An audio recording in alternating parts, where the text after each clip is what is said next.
신약성경 마가복음 3장입니다. 마가복음 3장 1절부터 우리 6절까지를 다 같이 한 목소리로 합독하십니다. 마가복음 3장 1절부터 6절까지입니다. 자, 다 같이 읽습니다. 시작. 예수께서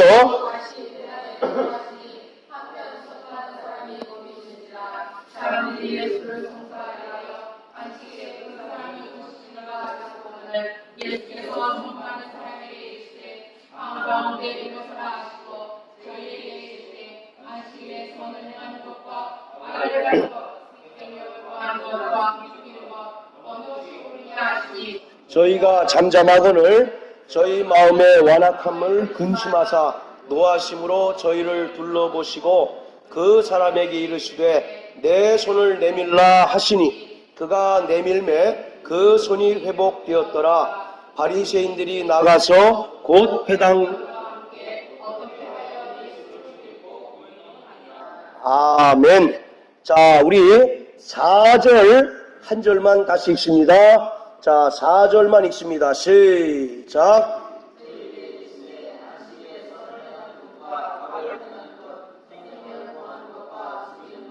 어느 것이 옳으냐 하시니 저희가 잠잠하거늘. 마가복음 2장에서도 예수님께서 이제 중풍병자를 고치실 때 그것을 이제 참남하게 보는 바리새인들에게 뭐라고 질문하시죠? 내 죄사함을 받았느니라 하는 것과 침상을 들고 일어나 걸어가라 하는 것이 어느 것이 쉽겠느냐라고 이렇게 질문하십니다. 오늘 3장에서도 또 예수님께서 바리새인들에게 또 질문하셔요. 선을 행하는 것, 또 악을 행하는 것, 생명을 구하는 것과 죽이는 것 어느 것이 옳으냐 이렇게 또 질문하십니다. 그랬더니 그들의 반응이 어땠습니까? 잠잠했다라고 이렇게 기록하고 있습니다. 자, 우리는 요 4절에서 뭐를 발견할 수 있느냐면 바리새인들이 생각하는 선악의 기준하고 예수님이 생각하는 선악의 기준이 서로 다르다라고 하는 사실을 우리가 볼 수가 있어요. 여러분들, 바리새인들이 지금 생각하는 선악의 기준이 뭡니까? 그렇죠. 율법, 그 중에서도 안식일을 잘 지켰느냐 안 지켰느냐가 그들이 선과 악을 구분하는 기준이라고요. 그러니까 예를 들어서 율법을 잘 지키면 선한 사람입니까? 악한 사람입니까? 선한 사람이죠. 안식일을 잘 지키면 그 사람들은 선하다라고 보는 거예요. 그러나 반면에 예수님이 생각하는 바로 선악의 기준은 율법을 잘 지켰느냐 안식일을 잘 지켰느냐 여부가 아니라 생명을 살리느냐 아니면 생명을 바로 죽이느냐 이것이 바로 선악의 기준이다라고 이렇게 바로 4절을 통해서 알 수가 있습니다. 주님은 바로 우리를 살리러 오신 분이십니다. 바로 죄로 죽은 영혼에게 생명을 주시고 또 병으로 죽은 영혼을 바로 죽은 육체를 살리시기 위하여 이 땅에 오신 분이에요. 그러니까 바로 예수님의 관심, 예수님의 관점은 저가 얼마나 철저하게 안식일을 잘 지켰느냐 이거에는 별 관심이 없으시고 바로 정말로 생명을 구하느냐 아니면 생명을 죽이느냐 이거에 관심이 있으시고 이것에 예수님의 3년 동안의 모든 공생의 사역이 바로 여기에 초점이 맞춰져 있다라고 이렇게 성경은 말씀하고 있는 것입니다. 여러분들, 우리는 종교를 신봉하는 자가 아니라 예수를 믿는 자가 되어야 합니다. 할렐루야.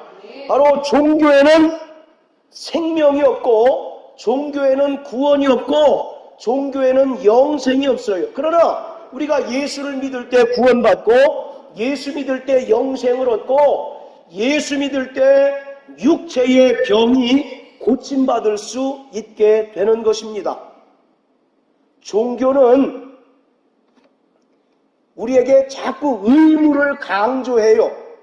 또 종교는 우리에게 자꾸 무거운 짐을 지게 하는 것이 바로 종교인 것입니다. 그러나 예수님은 우리에게 있는 무거운 모든 짐을 다 벗고 그분의 가벼운 멍에만을 매라고 말씀하고 계십니다. 그래서 율법 또 종교는 자꾸 우리를 억압하는 것이 바로 율법이요 종교이지만 예수님은 우리를 진리 안에서 자유하게 하시고 또 예수님은 우리를 육체의 병에서 자유케 하시는 분이 바로 예수님이십니다. 그래서 여러분들 마태복음 11장 28절에 그런 말씀이 있죠. 수고하고 무거운 짐진 자들아 다 내게로 오라. 나는 온유하고 겸손하니 내게 와서 배우라. 나의 멍에는 가볍다라고 이렇게 얘기합니다. 여기서 수고하고 무거운 짐이 구체적으로 뭐겠습니까? 율법의 율법. 그러니까 바로 예수님은 자꾸 율법을 더 강조하고 율법의 짐을 지게 하시는 분이 아니라 율법의 짐을 벗어서 진리로 자유하기를 원하시는 분이 바로 예수님이십니다. 자, 또 우리 여기 표시해 놓으시고 누가복음 11장 한번 다 같이 보세요. 굉장히 재미난 말씀이 있는데 자, 누가복음 11장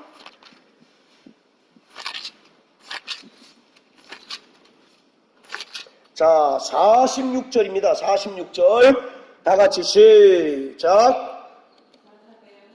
자, 다 같이 누가복음 11장 46절 시작.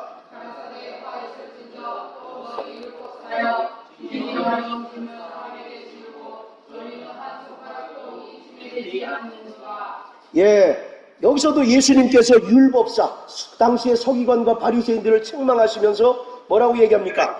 너희가 다른 사람에게는 지기 어려운 짐을 지우게 하고 너희는 한 손가락도 이 짐에 대해서 지지 않는다라고 이렇게 얘기합니다. 그러니까 자꾸 율법은 의무를 강조하는 거예요. 너 이거 했느냐? 그럼 또 이거 해라. 또 이거 해라. 자꾸 의무만 강조하는 겁니다. 그러니까 율법 안에서는 주눅을 들 수밖에 없고 율법 안에서는 자유가 있을 수 있습니까? 없습니까? 예, 율법 안에서는 자유가 있을 수 없는 것이 율법이에요. 그러나 요한복음 8장 32절에 진리를 알지니 진리가 너희를 자유케 하리라. 예수님은 우리에게 죄에서 자유를 주러 오신 분이고 또 모든 병에서 자유를 주러 오신 분입니다. 그러나 또 말씀드리지만 율법은 자꾸 우리에게 뭘 강조하냐면 의무를 강조해요. 너 안식일 안 지키면 큰일 나. 안식일 안 지키면 저주받아. 자꾸 이렇게 의무를 강조하고 자기네들도 지기 어려운 짐을 다른 사람에게 지우게 함으로 인해서 그로 인해서 억압당하고 그로 인해서 바로 정말 이제 탈진하게 만드는 것이 바로 율법인 것입니다. 그렇다고 해서 율법이 필요 없느냐? 그렇지 않다라고 하는 것을 또 예수님 말씀하고 계시죠. 자, 여기 보세요. 여기 물이 든 컵이 있습니다. 자, 이 두 가지 중에 어떤 것이 더 중요합니까? 이 안에 담긴 물이 중요해요? 컵이 중요해요? 물이 중요하죠. 그런데 물이 중요해요? 컵이 중요해요? 그 중에서 더 뭐가 중요하냐고요? 물이 중요하죠. 근데 바로 그 본질 자체가 물 아닙니까? 그런데 그렇다고 해서 컵이 안 중요한 건 아니잖아요. 컵이 없으면 이 물을 어떻게 담아서 마십니까? 이것과 마찬가지예요. 예수님은 이 본질에 대해서 말씀하고 계시는 거예요. 그런데 자꾸 유대인들은, 바리새인들은 뭐에 대해서 강조하고 있는 거예요? 형식에 대해서. 예수님은 형식에 대해서 부정한 적이 없습니다.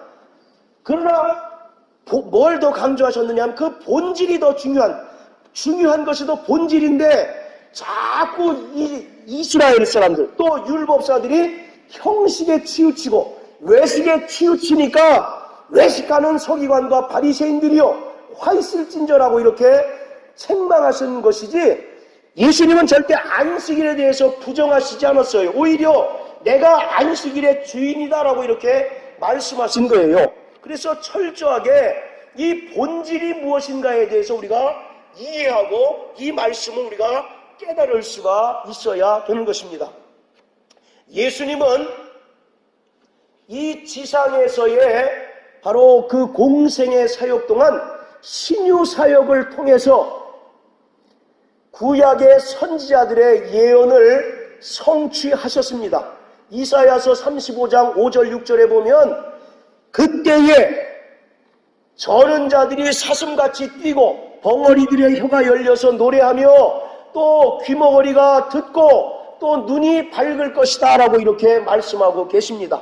이와 같이 예수님께서는 3년 동안의 공생의 사역 동안에 천국 복음을 전파하시기도 하시고 또 회당에서도 가르치시기도 하셨을 뿐만 아니라 병을 고치시고 또 연약한 것들을 고치셨어요. 예수님은 유대인들이 기대하고 고대하던 그 메시아의 모습으로 오지 않으셨습니다. 그래서 이사야서 53장에 뭐라고 얘기합니까?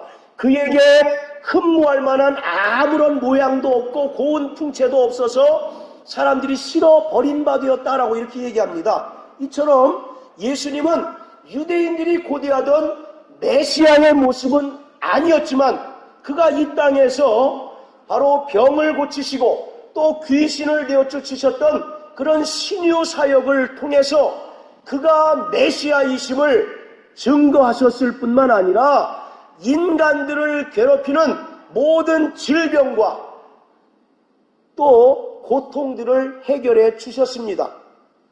예수님이 그 바라보는 병의 관점은, 예수님이 병에 대해서 가지는 관점은 뭐냐면 마귀와의 전쟁으로 바로 이 병이라는 관점을 보고 계십니다. 예수님께서 하나님 나라의 사역을 하셨는데 특별히 바로 그 가운데 병고침, 신유의 사역은 마귀에게 속한 악한 세력과의 전쟁으로 예수님은 보고 계신 거예요.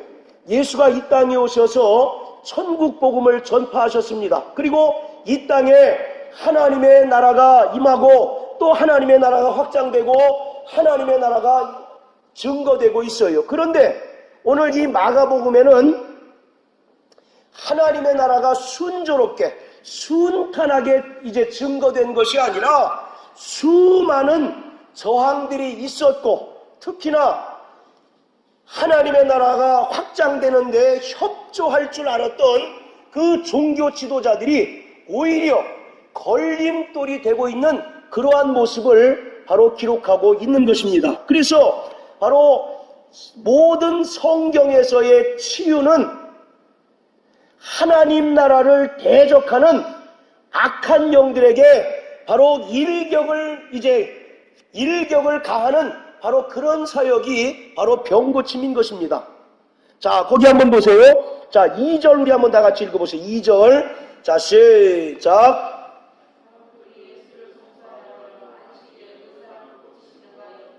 예, 사람들이 예수를 송사한다라고 이렇게 얘기했잖아요. 송사가 뭐예요? 송사가 고소하고 고발하는 거 아닙니까? 자, 여러분들 계시록 12장 10절에 보면 마귀는 뭐 하는 자입니까? 밤낮 참소하는 자다라고 이렇게 성경은 기록하고 있는데 바로 거기서 말하는 참소란 말하고 여기서 얘기하는 송사라고 하는 말이 같은 헬라어를 써요. 그리고 예수님은 또 다른 복음서에서 바리새인들을 향하여 책망하기를 너희는 마귀에게 속하였다라고 이렇게 이야기하고 있습니다.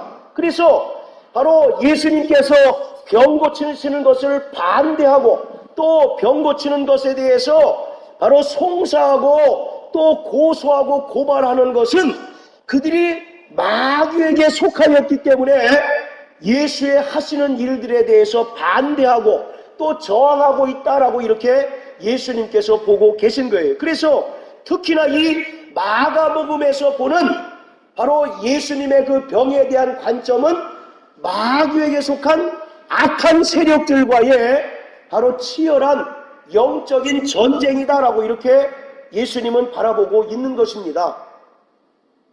여러분들, 마귀가 안식일을 지킬까요? 안 지킬까요?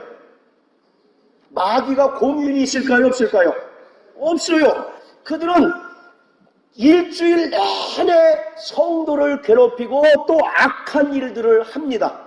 따라서 우리 성도들도 우리의 신앙생활이 마귀를 대적하는 것인데 마귀를 대적하기 위해서는 우리에게 빈틈이 있어야 될까요? 없어야 될까요? 네, 마귀는 심지어 우리의 꿈자리까지 역사해서 우리 꿈자리를 뒤숭숭하게 만들든지 또는 환경을 통해서 우리를 믿음을 떨어뜨리게 만드는 그러한 존재입니다. 그러니까 예수님께서도 바로 6일 뿐만 아니라 안식일에도 귀신을 내쫓으시고 병을 고치셨다라고 하는 사실은 철저하게 이 병 고치는 사역을 악한 마귀와의 일대 전쟁으로 바로 보고 있다라고 하는 겁니다. 여러분들 누가복음 13장 16절에 보면 예수님께서 사단에게 18년 동안 매인 그 아브라함의 딸을 고치시는 장면이 나오죠. 그때 예수님께서 뭐라고 말씀하시냐면 그때도 안식일에 그 여자를 이제 고쳤습니다. 바로 그때 예수님께서 뭐라고 말씀하시냐면 안식일에 이 아브라함의 딸을 고친 것은 마귀에게 매인자들을 해방시켜 주는 것이다. 자유를 주는 것이다. 라고 이렇게 이야기하고 있는 거예요. 자, 그리고 보세요. 오늘 또 이 마가복음 3장에도 이때도 여전히 그 안식일이죠. 안식일에 예수님께서 이제 그 손 마른 자를 이제 그 고치십니다. 자, 그런데 한번 생각해 보자고요. 이 손 마른 사람이 당장 지금 예수님께서 고쳐주지 않으면 죽습니까? 그렇진 않잖아요. 그럼에도 불구하고 왜 예수님께서 굳이 안식일에 이 손 마른 자를 고치려고 하셨을까요?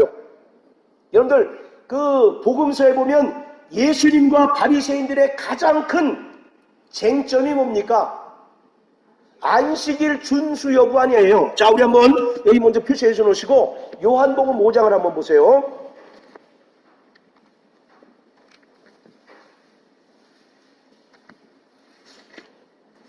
자, 요한복음 5장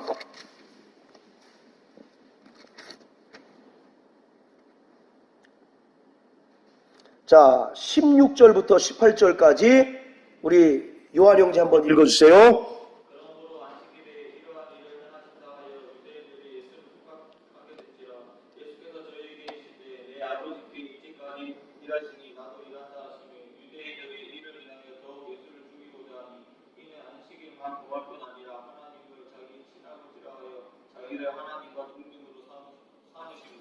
예, 자, 이때도 그 요한복음 5장에도 보면 베데스다 연못가에서 이제 그 예수님께서 병을 고치시는데 그때도 마침 무슨 날입니까? 그때도 안식일이었어요. 계속 바리새인들에게 일부러 예수님은 어떻게 보면 이제 미끼를 던져주는 거예요. 계속 그들이 이제 아주 이것에 대해서 굉장히 그 괘씸하게 생각하고 또 신성모독죄라고 생각할 만큼 안식일을 자꾸 일부러 범하는 그런 일들을 바로 보여주는 겁니다. 그러니까 이 바리새인들 입장에서는 예수님은 어떻게 되겠어요?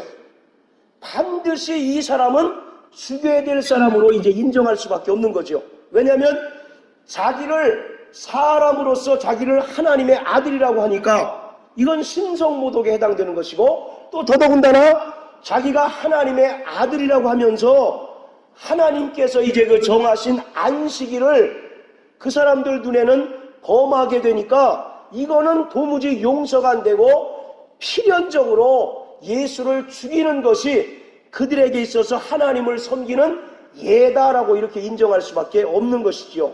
자, 다시 마가복음 3장으로 돌아갑니다. 자, 이것처럼 일부러 예수님께서 그 손 마른 자를 일부러 고치셔요. 여기에는 그 중요한 메시지가 있는데 이것은 말씀드린 것처럼 예수님께서 마귀에게 속한 바리새인들과 전쟁 중이다라고 하는 사실을 바로 선포하고 있는 것입니다. 암시하고 있는 거예요.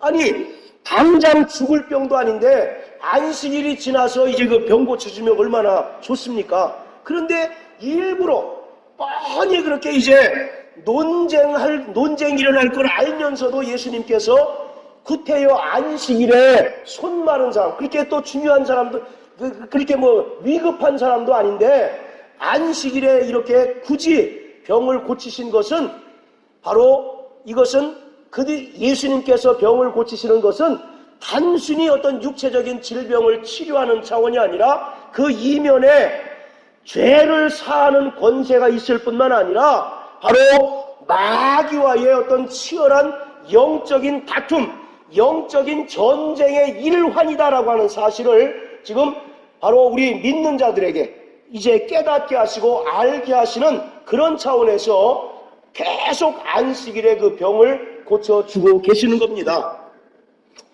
인간의 타락에서 비롯된 그 질병에 직접적으로 노출된 사람들에게 생명과 긍휼로 회복시켜 주시는 것이 주님께서 이 땅에 오신 목적인 것입니다.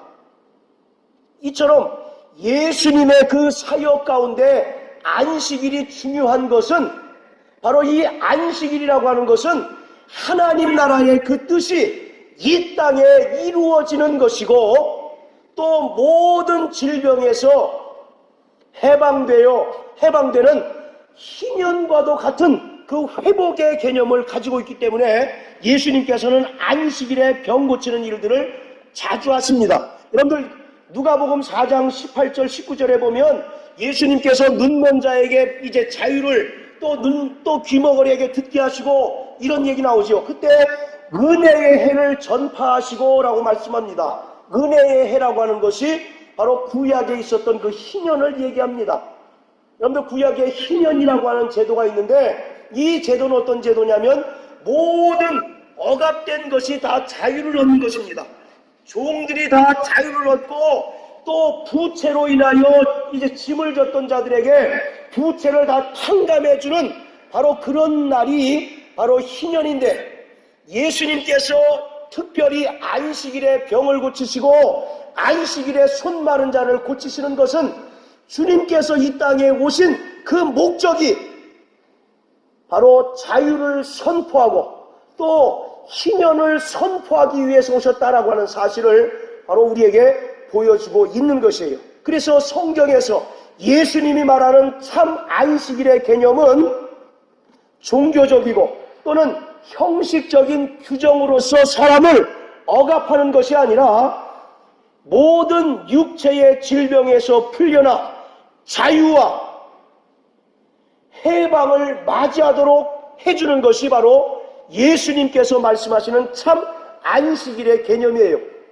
유대인들의 그 안식일 개념은 그날은 노동하지 않고 그날은 아무것도 하지 않는 것이 바로 당시의 유대인들이 또 바리새인들이 가지고 있었던 그 안식일의 개념이라고 한다면 예수님께서 가지셨던 그 안식일의 개념은 억압된 자가 자유를 얻고 또 병으로 고통받는 자가 회복되는 것이 주님께서 말씀하시고자 하시는 그 안식일의 참된 개념인 것입니다. 그러니까 그 둘이서 끊임없이 충돌할 수밖에 없죠. 유대인들은 당연히 안식일은 노동하면 안 된다라는 그런 굳은 그런 그 믿음이 있지만 그러나 예수님은 그것은 형식에 불과하고 그 본질 자체가 뭐냐? 안식일에 병 고친 자, 안식일에 병으로 고생하는 자, 안식일에 고통당하는 자를 풀어주는 것이 하나님의 바로 사랑의 본질이다라고 이렇게 성경은 우리에게 분명히 말씀하고 계신 거예요. 그러니까 사복음서 보면 끊임없이 바리새인들하고 예수님은 어떻게 할 수밖에 없습니까? 충돌할 수밖에 없죠. 그 가장 표면적인 이유가 바로 이 안식일인 거죠. 안식일. 예수님께서는 하나님께서 천지를 창조하시고 또 심히 만족하시고 안식하신 날을 긍휼을 통해서 바로 생명이 회복되는 날로 바꾸셨습니다. 할렐루야.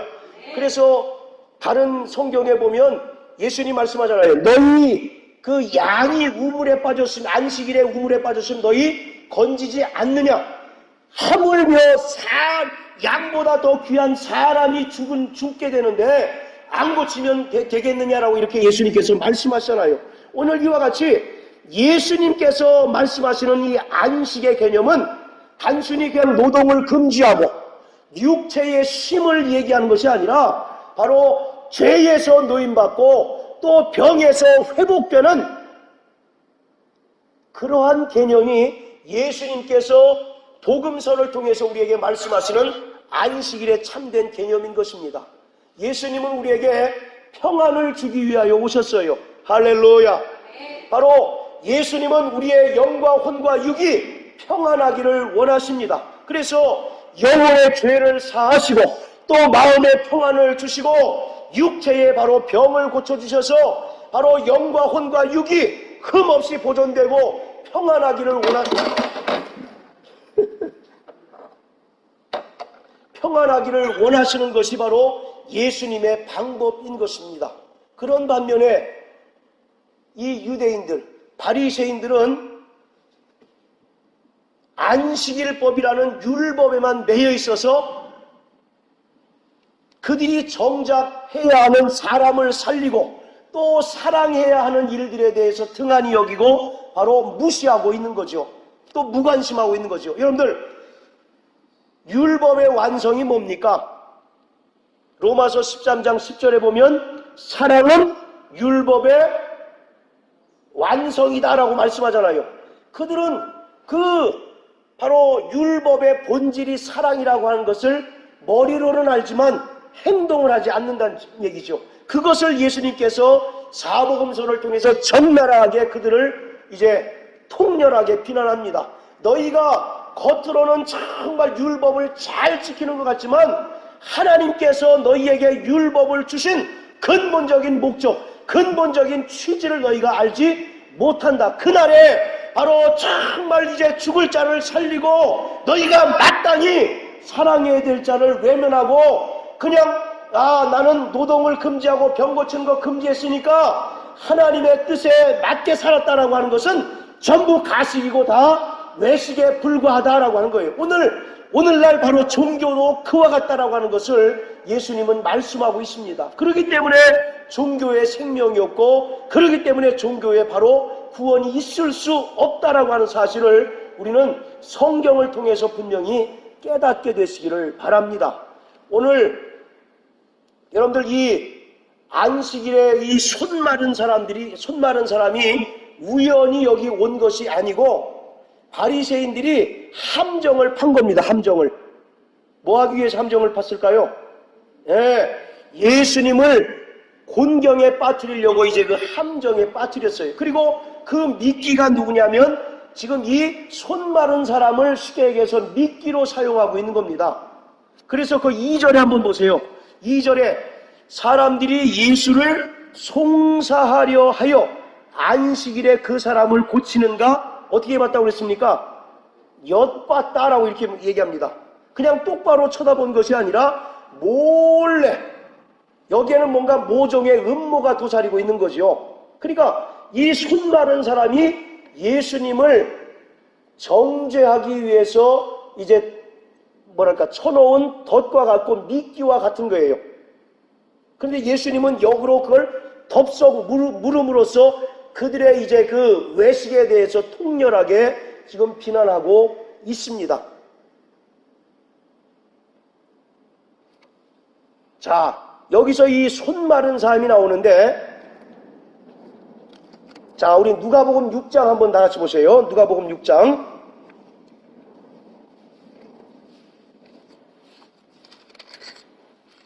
자, 누가복음 6장 6절.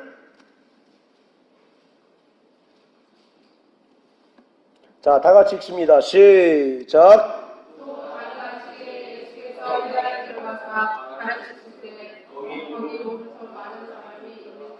자, 마가복음 3장의 본문하고 똑같은 내용인데 좀 다른 점이 뭐가 있습니까? 에?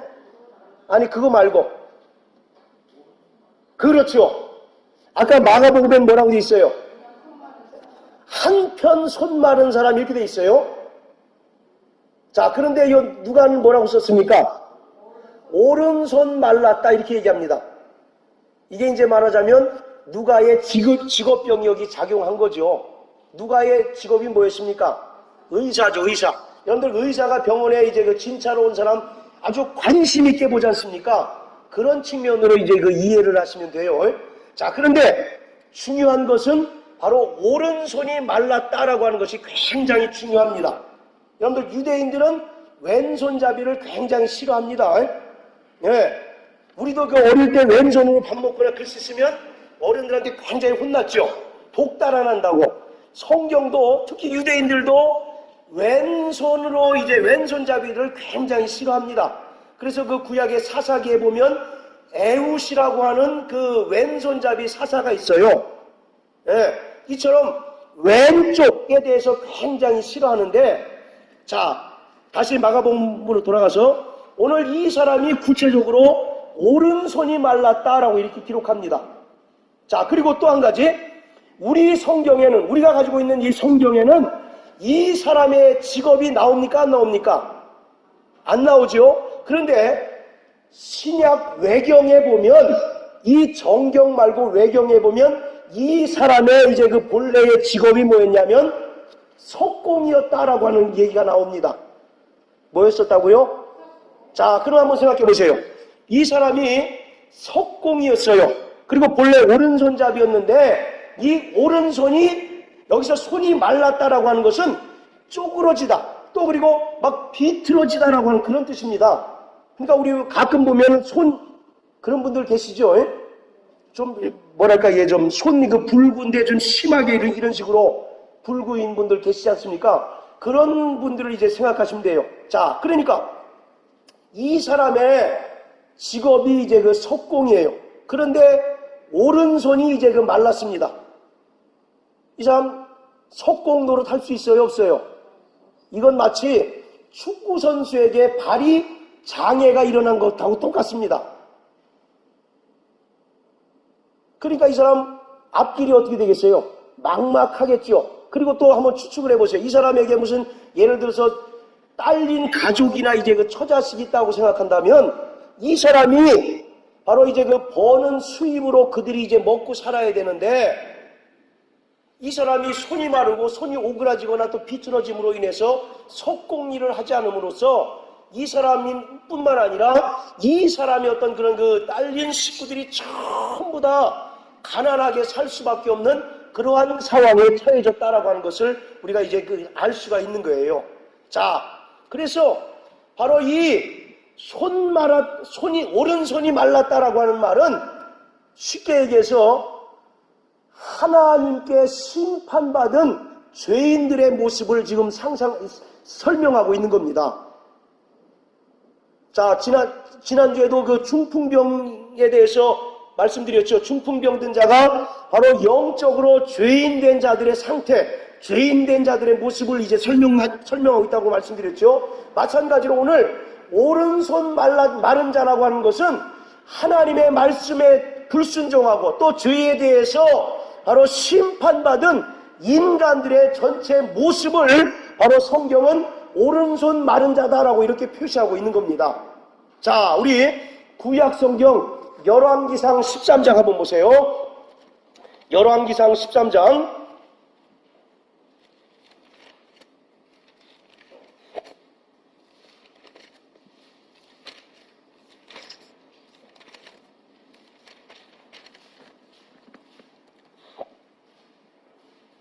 자, 4절 한번 보십시오. 4절.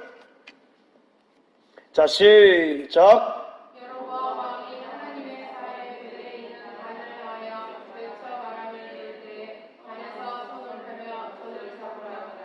저들을 하여 이 말라가 다시 걷지 못하며. 예, 여로보암 왕, 당시의 북이스라엘의 초대 왕인데 이가 하나님의 말씀을 불순종하고 우상을 숭배하기 시작합니다. 그때 하나님의 선지자들이 와서 그것이 잘못됐다라고 막 이제 이렇게 이야기하니까 바로 여로보암 왕이 손을 펴면서 그들을 향해서 이제 막 비난할 때 하나님께서 그 손을 뭐라고 얘기합니까? 그 손이 어떻게 됐다고 그랬습니까? 저를 향하여 편 손이 말라서 다시 거두지 못하게 되었다라고 이렇게 얘기합니다. 그래서 바로 그 성경에서 손이 말랐다라고 하는 것은 하나님께서 죄와 불순종에 대해서 하나님께서 내리시는 저주나 심판을 이야기하고 있는 거예요. 자, 그런 차원에서 다시 마가복음으로 돌아갑니다. 그래서 오늘 이 오른손 마른 사람은 이 한 사람을 이야기하기도 하지만 모든 죄인들을 대표하는 자이기도 한 것이에요. 그래서 인간이 지난주에도 말씀드렸던 것처럼 인간이 죄를 범하고 타락함으로 말미암아 그 증상, 그것이 외형적으로 또 육체적으로 나타나는 것이 뭐라고 그랬습니까? 바로 육체의 병이다라고 이렇게 말씀을 드렸죠. 오늘 이와 같이 이 사건도 지난주에 얘기했던 그 마가복음 2장의 중풍병자와 똑같은 그런 이제 맥락에서 우리가 하나님의 말씀을 이해할 수가 있는 거예요. 이 사람은 석공인데다가 오른손이 마름으로 인하여 생계를 유지할 가능성이 없기 때문에 절대적으로 바로 절망적이고 암울한 바로 그러한 상태를 지금 설명하고 있는데, 이것은 결국 하나님께서 인간의 죄와 불순종에 대하여 심판하시고 또 저주를 내리신 바로 그러한 상태를 지금 설명하고 있는 겁니다. 오늘 이 마가복음 3장에서 정말 우리가 또 중요하게 또 놓치지 말아야 될 것이 있는데, 자, 우리 한번 마가복음 3장 5절 한번 다 같이 읽어보시겠어요? 자, 마가복음 3장 5절. 자, 시작. 저희 마음의 완악함을 근심하자 무엇으로 저희를 불러주시고 그 사람에게 주시되 예수님을 믿는다 하시니 그가 하나님에게 그 소유를 기억하라. 예. 자, 거기 보세요. 저희 마음의 완악함을 근심하사 노하셨다, 이렇게 얘기합니다. 누구를, 여기서 근심하다라고 하는 말은 측은하게 여기다라고 하는 그런 뜻입니다. 자, 누구를 측은하게 여겼습니까? 여기서 예수님께서 손 마른 사람이에요? 아니면 바리새인들입니까? 자, 한번 잘 보세요. 저희 마음의 완악함을 근심하셨다, 불쌍하게 여기시고 측은하게 여기셨다라고 이렇게 얘기하죠. 자, 손 마른 사람을 불쌍하게 여긴 겁니까? 아니면 그 완악한 그 바리새인들을 불쌍히 여긴 겁니까? 예. 아니, 왜 예수님께서 왜 불쌍히 여기셨을까요? 혼꾸녕을 내도 시원찮을 판에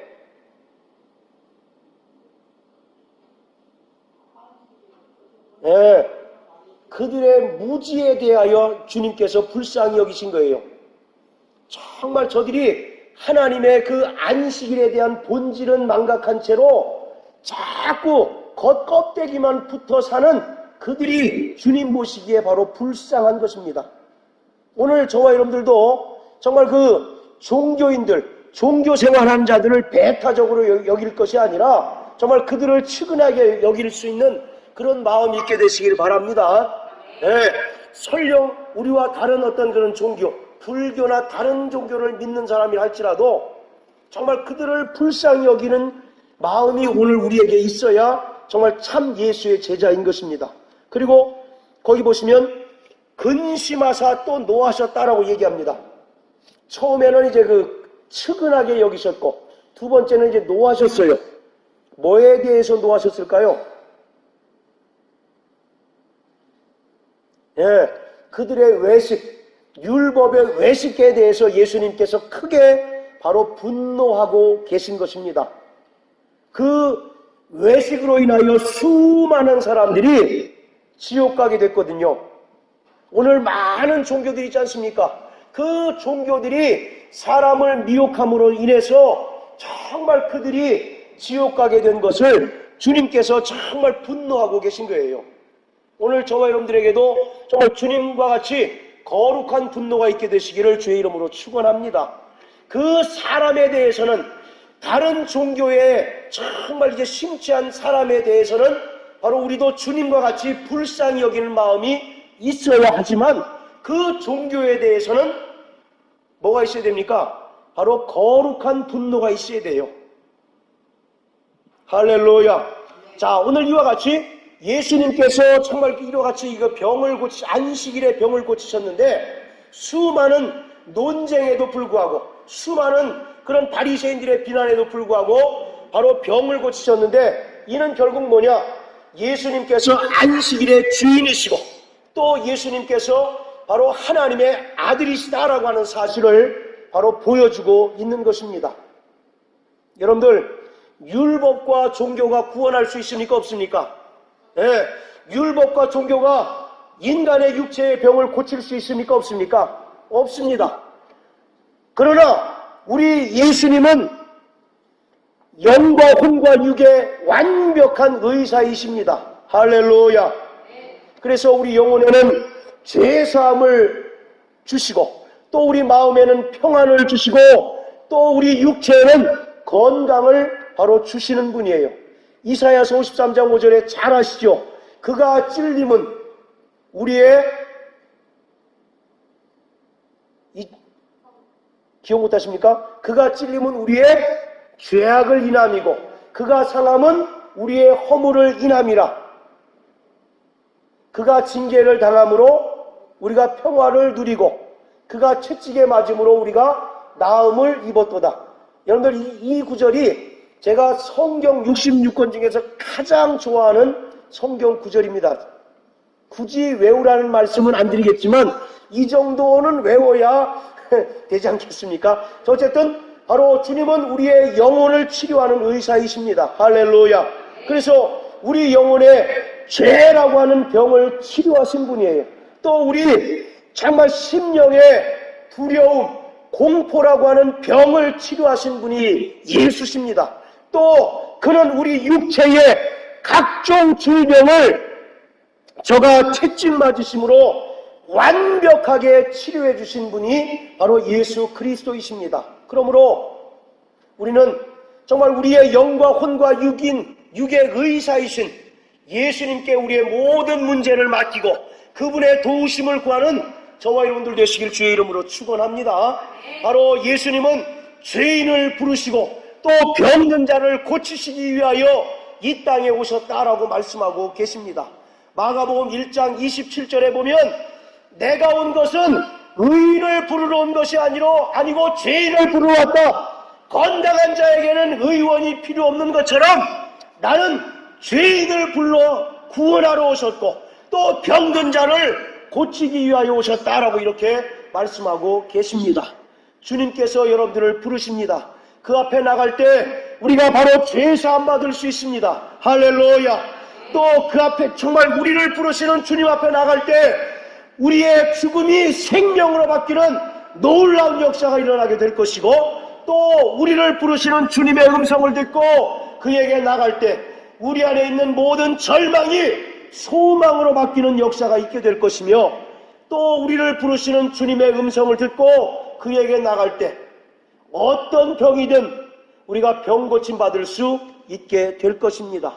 사랑하는 성도 여러분, 우리를 부르시고 또 우리를 불쌍히 여기시는 주님 앞에 나와서 우리의 믿음을 보이심으로 말미암아 병 고침 받는